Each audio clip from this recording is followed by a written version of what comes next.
Hi, for my best practices interview, I interviewed Miss Kim Bunn, a fourth grade teacher at Barbers Hill Elementary School.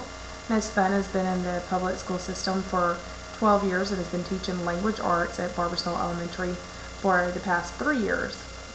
One of the first questions that I asked her was how she felt about grouping students in her classroom to cover a specific topic.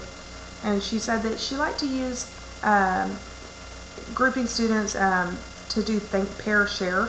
She thought that really brought a lot to the table. The kids really love being in groups and sharing what their thoughts are.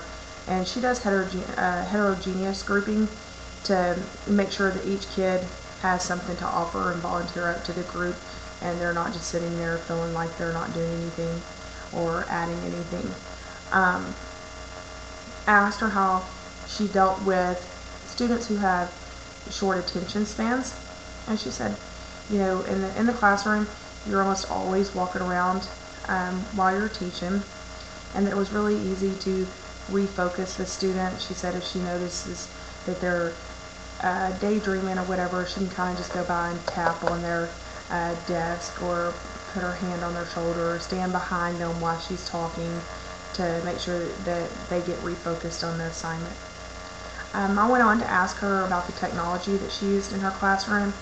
In her classroom, the only computer that she has in there is for taking AR tests, and so that wasn't really a big issue for her. The other two things that she really wanted to talk about were her Elmo projector and a Mimeo pen, and both of those allow the students to go up in front of the classroom and kind of take over the teaching role.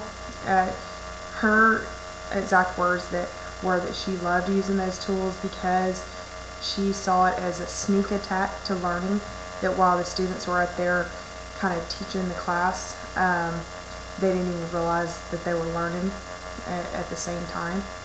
I went on to ask Ms. Bunn regarding parents, what were her methods to get a parent involved if she had a child that had behavior issues.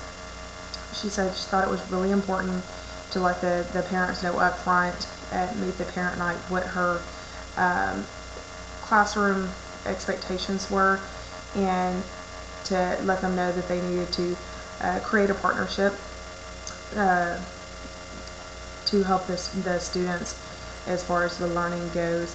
She says she tries to handle most of the issues within her classroom, but if something happens and she has to bring the parent in on a behavior issue, that she always prefers to call the parent, not write an email or a letter. She said she'd rather them hear her voice so they can't misconstrue her tone or anything such as that. And basically when she's making a phone call to them, it's just to see how they handle issues at home and what works best for them, and that after she's talked to them, she makes sure to keep in constant contact with them so that they can see what's working best or what's not working best.